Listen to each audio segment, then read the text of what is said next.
obadde okimanyi nti omukyala alina kasitoweza emyaka 30 tekiba kyangu okufuna lubuto.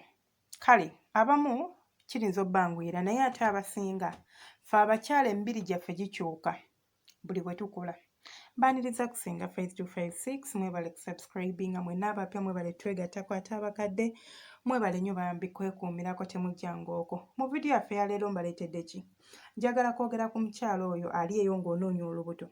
Akuliridde ng'oli mu myaka 30 okudda waggulu naye ne wooba ng'okyali muto ng'otawaanyizibwa yadde ekizibu kino eno kibeera nnyo mu bakyala. Siri kwogera ku mukyala mugumba, munkwate bulungi. Njogera ku mukyala anoonya olubuto ng'okimanyi bulungi toli mugumba. Either nga wazaalako n'oba tozaalangako naye nga bakugamba oyina capability ezaala oba olina obusobozi obuzaala, just fertility ratio eri wansi. Ye mukyala gwe njogerako mu vidiyo eno. So bw'oba oliyo ng'oyagala kufuna olubuto mangu naye nga bikyagaanye ng'oli mukyala okuliriddemu, ogenda kunfunira kye tuyita beetroot.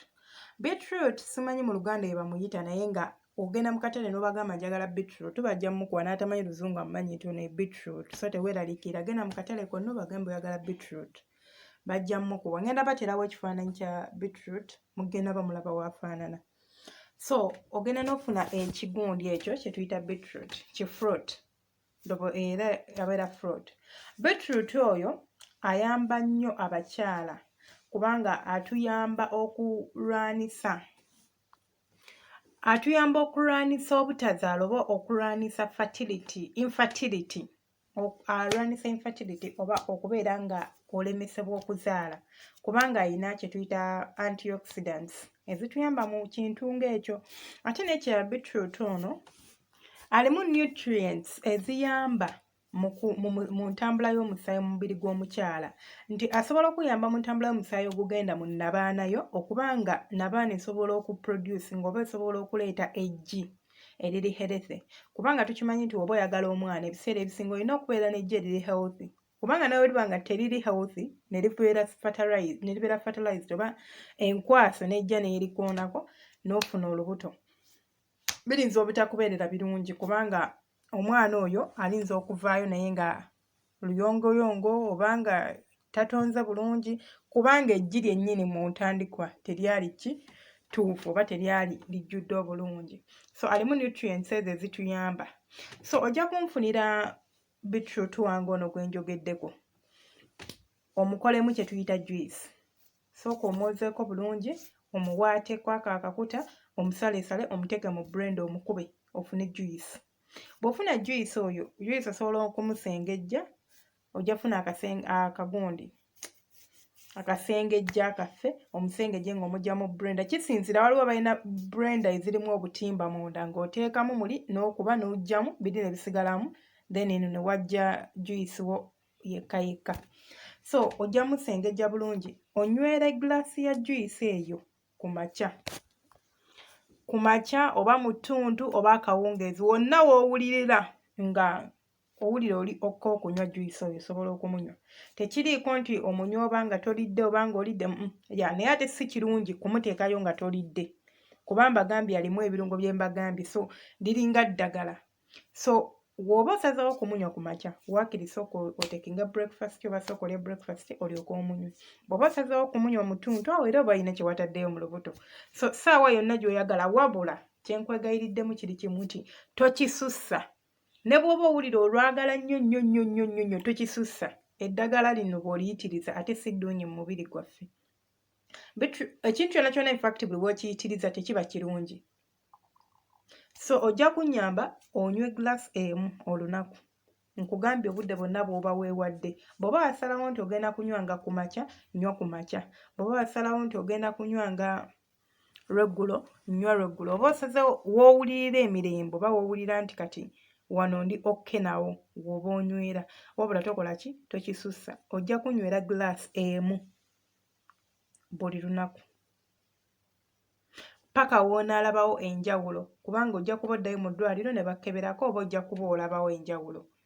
Kino osobola okukikola abakyala ng'ogenda mu ovulation. Osobola okukikola ng'ogenda mu ovulation nti kyongeza chances zo Ovulation eyo video ejja kuba mpanvu entandika okwogerako ovulation naye ovulation in brief notes oba mukyogerako mu ngeri ennyimpi ye akaseera omukyala w'obeerera nga eggi litambula okujja mu nnabaanayo kugamba akaseera omukyala mw'osobola okufunira olubuto so kiyambako emikisa gyo egy'okufuna olubuto okulinnya oba okubeera waggulu nti kozesa eddagala eryo ng'oli mu kaseera ako ate obeere nga tobeera na stress kugamba wekkakkanya ebirowoozo ate mwewala okuba nga munoonya olubuto ne weesanga nga olina stress omanyi okunoonya ekintu ng'owulira okyagala ng'okinoonya n'ogenda ne mu kazannyo ng'ogamba njagala lubuto ebiseera ebisinga munaye tolufuna omubiri guno ogubeerina okubeera relaxed buli kintu ekituuka ku ffe olina okubeera nga kiva ku bwongo obwo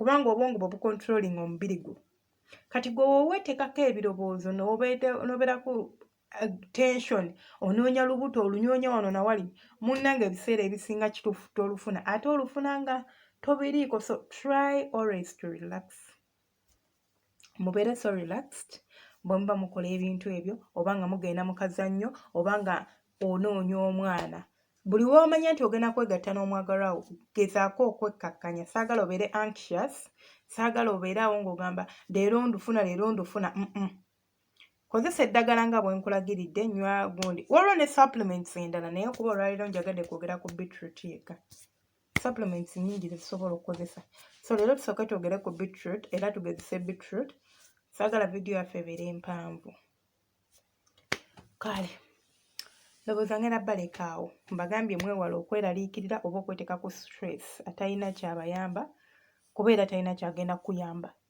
ekintu ekizibu gy'okoma okiraliikirira oba okirowoozaako tekivaawo nedda tetulina kulowooza wabula tulina kumanya tusobola tutya okukiyitamu oba okuwangaala mu kintu kino njagala nkome wano olwaleero mwebale kuwuliriza gwe omupya wenna teweeraba subscribing atwegattako omukadde webale kwekuumirako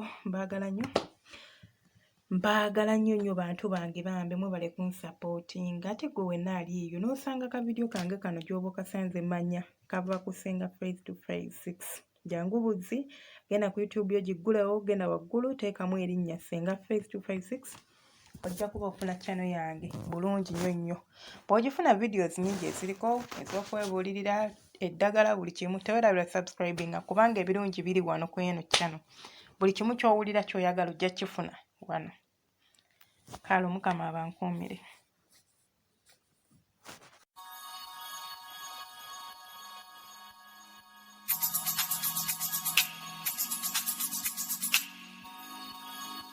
Yeah.